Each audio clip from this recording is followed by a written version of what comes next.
David Sanger, you know, you end the book on a surprisingly optimistic note. I just want to read this back to you. You say, the good news is that because we created the technology, we have a chance of controlling it. If we concentrate on how to manage the risks, it has worked in other realms. It can work in cyberspace as well. Do you really believe that? I do believe you can manage the risk. I don't believe you can eliminate the risk. Okay. Look, we all drive cars, even though we know that tens of thousands of people get killed in car accidents every year.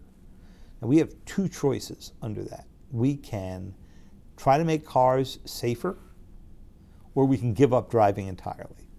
There's not much discussion about giving up driving entirely.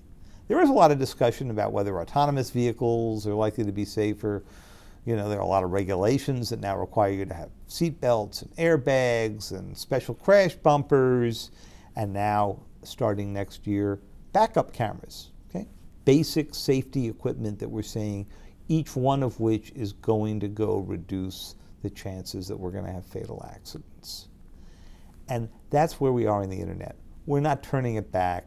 We're not stripping people of their iPhones and saying, sorry, you're not going to be able to go check your mail every 20 seconds. It's not going to happen. So the only question is, can you make your network safer? 85% of that is people doing the things that people do to make their own personal information safer. Two-factor authentication when that code is sent back to your iPhone or onto some authentication thing. Something that assures the world that it's really you who's in the midst of this. That's one way to go about it. The second way to go about this, which is a lot more complicated, is how the government itself then goes to protect you against that top 15% of threats that you'll never protect yourself against. And that's part of this debate we haven't had. When are we willing to let the government step in and intervene? If they are willing to intervene, are we willing to have them go do preemptive action, as we were discussing before, in foreign networks? What happens when that preemption starts a war?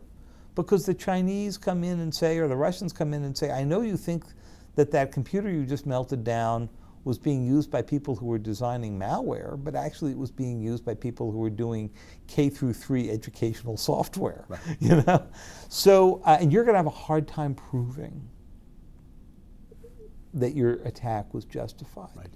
So we're in a new realm that we need to be publicly figuring out, because these are not all acts of war.